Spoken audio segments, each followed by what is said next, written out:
제2절 대기현상 1. 대기 중 물 현상 핵심이론 01 대기의 조성 및 구조. 이 파트에서는 대기의 조성 비율을 이 퍼센트로 암기를 반드시 하셔야 되고요. 질소가 약 78% 정도 있고요. 산소는 20.9%라고 하는데 얘를 그냥 약 21% 정도로 기억하시면 좋습니다. 그리고 그 다음에 많은 것이 이제 아르곤이 있죠. 그래서 아르곤이 0.934% 정도 있습니다. 나머지 기체 성분들은 퍼센트가 크게 중요하진 않고요. 뭐 굳이 중요하다고 하면 이산화탄소 정도로 기억하시면 좋을 것 같아요. 그래서 조성 비율은 반드시 암기를 퍼센트로 해주시기 바랍니다. 대기의 구조를 간단하게 말씀드리겠습니다. 대류권이 있고요. 성층권, 그리고 중간권, 열권 총 4개의 권역으로 이루어져 있습니다. 그래서 대기권은 맨 먼저 대류권이 지상에서부터 10km 정도까지 있고요.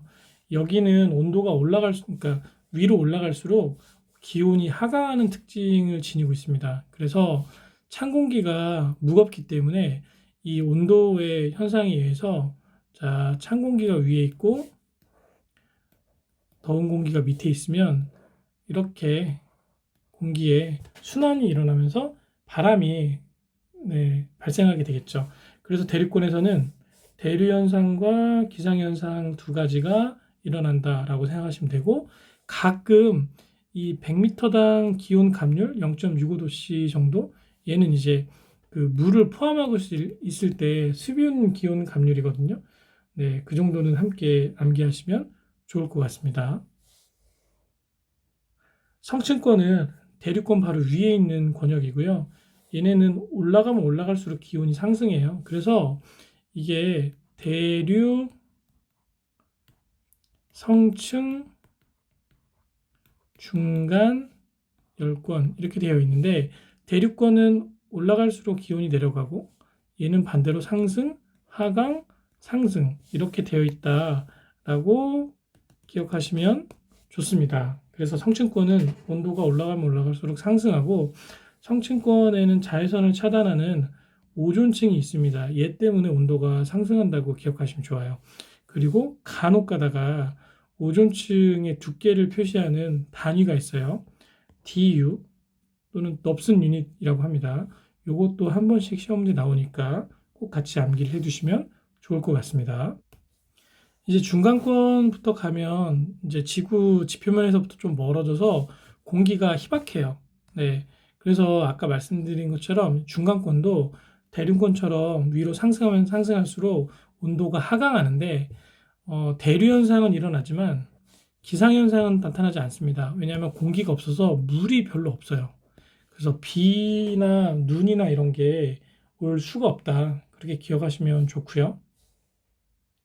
열권은 이제 태양과 점점 가까워지니까 기온이 계속 상승하는 권역으로 기억하시면 좋고, 극지방의 오로라가 발생하는 영역이다 라고 말씀드릴 수 있을 것 같아요. 문제 보시겠습니다. 1번 건조한 대기의 화학적 구성 농도가 가장 높은 것. 질소가 아까 몇 퍼센트라고 그랬죠? 78%. 요건 이제 부피 비율입니다. 부피 비율. 중량비는 좀 달라요. 중량비는 산소가 좀 더 무거우니까 산소가 23% 정도 되고요. 그리고 질소는 원래 78%인데 무게비로 따지면 76.5% 정도가 나옵니다. 요게 이제 중량비로 따졌을 때, 보통 문제 나오면 이제 부피비로 계산을 하시면 됩니다. 그래서 질소가 78%, 산소는 아까 20.9%인데 이것을 대략적으로 21%라고 암기를 하시면 좋다고 했죠. 그 다음에 많은 게 아르곤 0.9%, 그 다음에 많은 게 이산화탄소 0.0, 약 3%. 이렇게 답은 1번이죠. 2번 건조한 대기의 조성 부피 농도가 높은 순서대로 나열한 것. 질소가 1번, 산소가 2번, 아르곤, 이산화탄소 순으로 되어 있습니다. 답은 1번입니다. 대륙권에 해당하는 사항만 고른 것은 대륙권은 지표에서 약 10km 높이까지 있는 우리 사람이 생활하는 그런 권역으로 기억하시면 좋고요. 첫 번째, 고도가 상승함에 따라 기온이 감소한다고 했죠. 기억 맞습니다. 기억이 없는 거 다 지울게요. 네. 이렇게 해서 네, 지우고 그 다음에 오존의 밀도가 높은 오존층이 존재하지 않죠. 니은도 지우겠습니다. 그러면 니은이 있는 거 요거 지우면 답은 4번으로 나오죠. 한번 그냥 읽어볼게요. 지상층으로부터 50에서 85km 사이 요거는 중간권이에요. 공기의 수직 이동에 의한 대류 현상이 일어나는 건 이거는 대륙권도 되고 중간권도 된다고 했죠. 네. 그런데 중간권에는 기상현상은 없다. 대륙권에는 기상현상이 있죠. 왜냐하면 공기가 많이 있어서 물이 있어서. 네. 그래서 얘가 맞긴 맞는데 대륙권에 해당하는 사항만을 고른다고 하면 요거는 두 개 다 해당하니까 뭐 얘도 맞겠네요. 네. 그래서 기역과 리을과 그리고 눈이나 비 내리는 기상현상이 일어난다. 미음. 이렇게. 그래서 답은 4번이죠. 4번 대기층의 구조에 관한 설명으로 옳지 않은 것은 오존 농도의 고도 분포. 네. 10km 지역이 이게 대륙권과 성층권에 그 접하는 부분입니다. 여기도 우리가 뭐 성층권이라고 얘기할 수는 사실 없죠. 성층권 계면, 대륙권 계면. 그래서 이 높이도 좀 틀렸고, 그리고 농도도 이게 35ppm이 아니라 대략적으로 10ppm 정도의 농도를 지닌대요. 네. 그래서 두 개 다 틀렸죠. 그래서 답은 1번이죠. 나머지 거는 다 맞아요.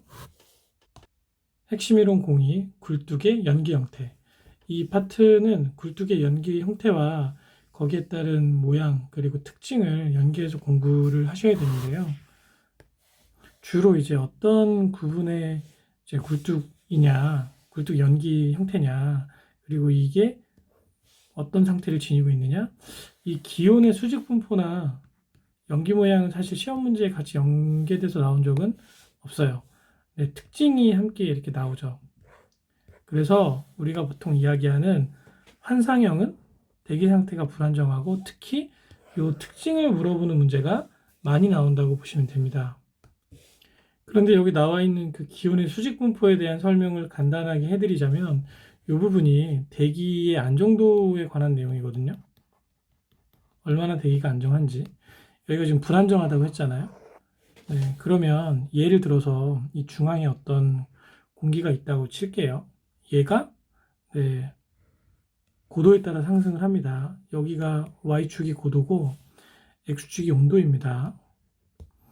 그러면 이 고도만큼 상승을 했을 때 이 점선이 단열 감률선이고 이 실선이 실제 온도의 선이에요.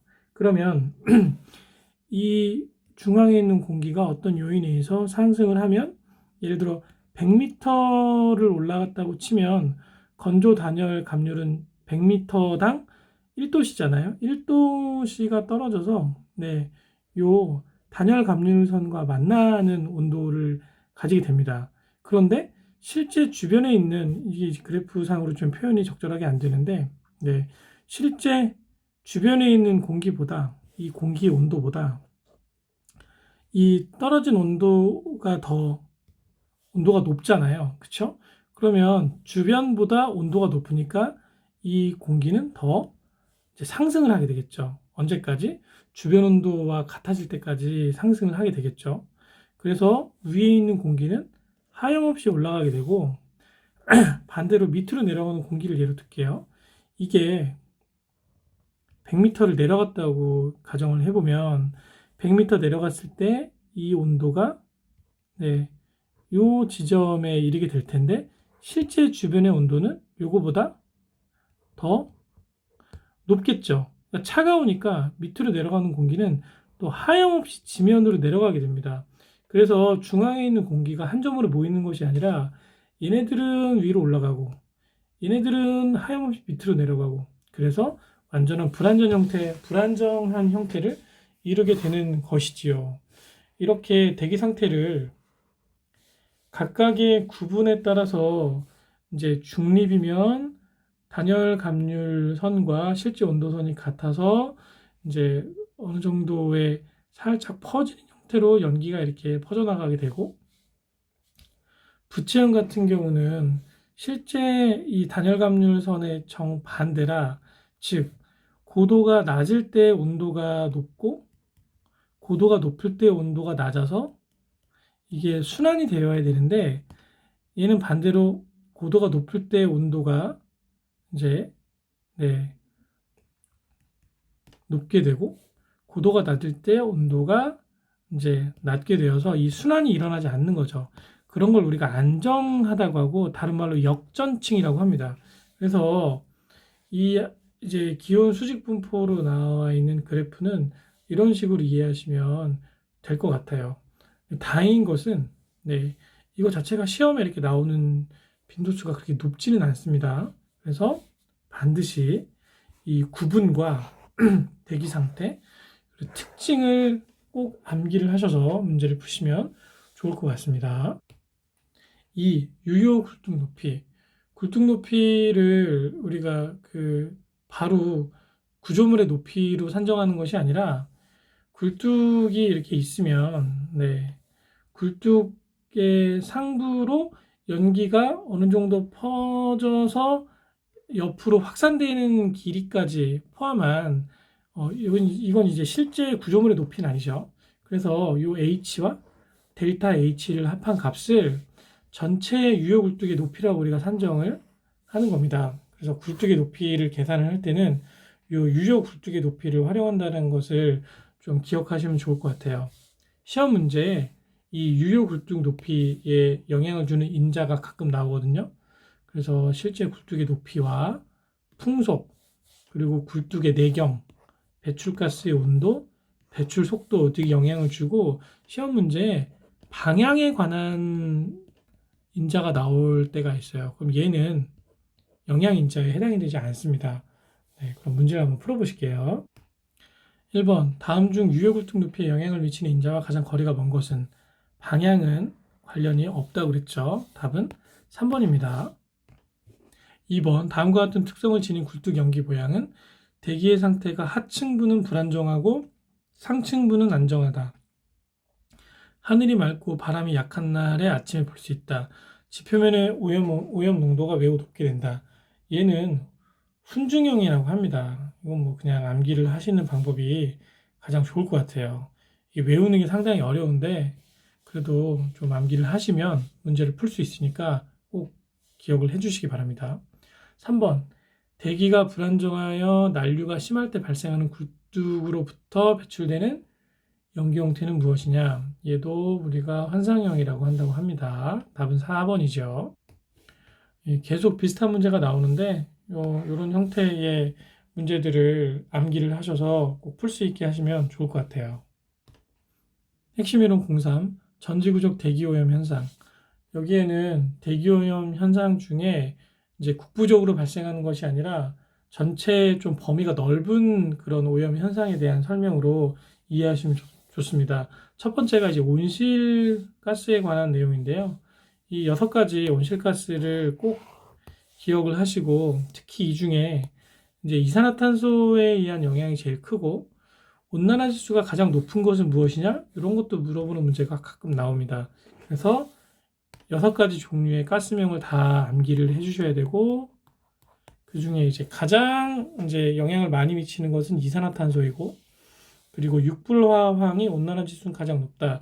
이렇게 3가지를 기억하시면 좋을 것 같아요.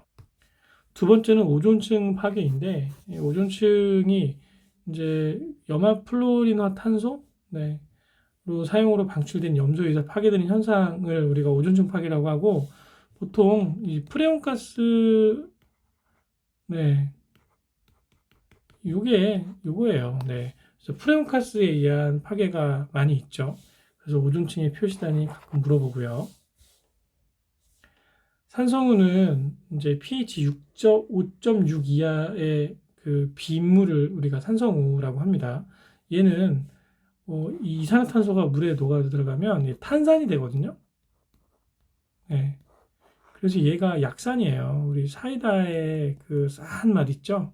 그런 거라고 생각하시면 되는데, 대기 중에 산소가 약 330 ppm 정도 있잖아요. 그게 물속에 빗물에 녹아 들어가면 탄산을 만들어서 pH를 5.6까지 끌어내립니다. 이 5.6이라는 수치가 이 330 ppm이 이산화탄소가 빗물에 녹아 들어갔을 때의 맥스 값이에요. 그래서 요거보다 낮으면 산성비다. 요 pH의 밸류를 물어보는 문제가 가끔 나옵니다. 마지막으로 열섬 현상인데 이건 뭐 다 아시니까 그냥 한번 읽어보시면 좋을 것 같아요. 그럼 문제를 보시겠습니다. 1번 온실효과 및 온난화에 관한 설명 중 옳지 않은 것은 1번 맞고요. 2번도 맞죠. 네. 그리고 3번도 맞습니다. 자, 4번은 대기 중에 CO2 자외선을 흡수하여 온실효과를 일으킨다. 네, 자외선이 아니라 적외선이 열선이에요. 네, 자외선은 오존층에 의해서 차단되는 그런 선이고 적외선이 열선이고 얘를 흡수해서 온실효과를 일으키게 됩니다. 답은 4번입니다. 2번 오존층 두께를 표시하는 단위 dob슨 유닛이라고 말씀드렸죠. 이거 시험 문제 생각보다 많이 나옵니다. 암기해 주세요. 반드시. 답은 4번이죠. 3번 대기오염으로 인한 지구환경 변화인데 쭉 읽어보면 열섬 현상에 대한 이야기죠. 답은 2번입니다. 4번 산성우는 대기 중에 이산화탄소죠. 이산화탄소의 영향을 받고 pH 5.6 이하 강우 4번입니다. 5번 산성비에 관한 설명으로 가장 거리가 먼 것은 독일에서 발생한 이거 맞습니다. 이건 이제 아까 내용에는 없었는데 이 내용이 맞아요. 자, 바젤협약 산성비 바젤협약은 얘는 이게 바잖아요. 이건 이렇게 암기하세요. 바젤협약은 폐기물에 관련된 유해 폐기물 국가 간 이동을 방지하는 협약이 바젤 협약이거든요. 산성비 방지 협약하고는 전혀 거리가 멀어요. 네, 그래서 바니까 폐기물 이렇게 암기하시면 안 까먹으실 겁니다. 그래서 답은 2번입니다. 나머지 내용은 다 맞아요. 핵심 이론 공사, 물현상. 이 파트가 이번 시험에 새로 이제 적용된 그런 이론 내용이거든요. 네, 한번 좀 자세히 보시고 내용이 어렵진 않으니까 암기하실 부분 암기하시면서 공부하시면 좋을 것 같아요. 우선 물현상에 대한 기본 개념은 여기 정의입니다. 물 또는 얼음 입자들이 대기 중에 부유하거나 지면에 부착되는 현상을 우리가 물현상이라고 이야기를 합니다. 얘네들은 공기의 흐름에 의한, 즉 바람에 의해서 하늘로 불러 올라가거나 지면이나 지상에 부착되는 그런 특징을 지닌다고 합니다. 그래서 물현상의 종류는 강우, 안개, 눈, 서리, 우박 이런 것들이 있거든요. 아마 시험 문제가 나오면 이 물현상의 종류 중에 하나의 예시를 주고 예를 들어 대기 중 수증기가 응결하여 물방울 형태로 지면에 떨어지는 현상을 무엇이라고 하는가 그런 것들을 묻는 문제가 나오지 않을까라고 생각을 할 수 있겠죠. 그럼 문제를 보시겠습니다. 대기 중 물현상 가운데 지표면이 매우 차가워져 대기 중에 수증기가 얼음으로 변하여 지면에 형성되는 현상을 우리는 설이라고 하죠. 네. 그래서 위 내용을 좀 암기하시면 도움이 되지 않을까 생각합니다. 핵심 이론 공호, 대기 먼지 현상 이 부분도 새로 시험 범위에 포함된 내용인데요. 아무래도 대기 오염이 물과 먼지에 의한 오염이 많기 때문에 이런 부분이 포함되지 않았을까 생각을 하고요. 얘도 마찬가지로 이 정의도 중요하지만 이거는 숙지를 꼭 하시고 특히 이 종류를 물어보지 않을까 시험에서 라는 생각을 하고 있습니다. 그래서 연무가 뭔지, 이 내용, 또 황사가 뭔지, 또 연기는 또 대기학적으로 뭐라고 얘기하는지를 좀 공부하시고 문제를 준비하시면 좋을 것 같아요.